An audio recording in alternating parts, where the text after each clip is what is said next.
The first time I actually experienced a true autumn was coming here to Longwood. I couldn't believe it, so I went around. I actually went around and the leaves were falling from the trees, and I just thought it was so cool because it was just these massive trees were shedding all these leaves, and I went around collecting the leaves, trying to see what I could catch from the tree. Fall is my favorite season by far. You've got these cool, crisp mornings, these really warm, sunny afternoons. The sky is just as blue as it can be. The yellows and reds are coming out. So you just have that wonderful feel and sense, and even you can smell fall. There's a unique fragrance that autumn has that just kind of stills everything, and you smell this. It's like a bouquet of all these plants that have kind of done their thing, and they all mix together. As other gardens are sort of winding down, the vegetable garden is just becoming so productive. It's the harvest season. All the vegetables from the Idea Garden go to our on-site terrace restaurant. So there are actually times where I'll take my produce over to the kitchen and it won't even make it into the cooler. The chef will come out of the kitchen and just take it right out of my hands.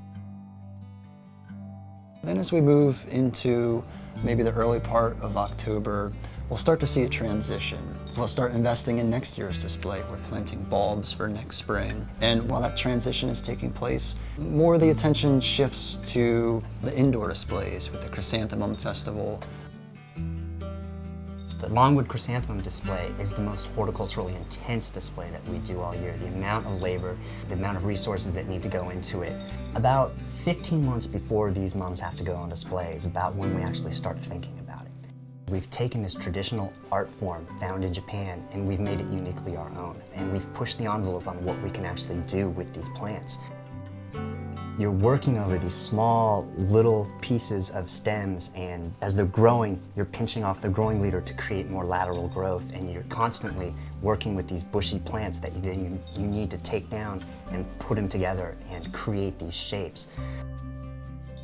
The detail that goes into that is difficult. It's challenging because the plant wants to do its own thing, but you have rules that you need it to adhere by. So it's like you kind of meet them in the middle. When you put all of those together, that's the art of horticulture, in that moment where everything comes together and you're creating this beautiful thing. You're responsible for a legacy piece of Longwood and making sure that it is there for future generations. The trees are very important at Longwood because Mr. DuPont purchased the property back in 1906 to stop the trees that were here from getting cut down in a timber sale and turned into lumber.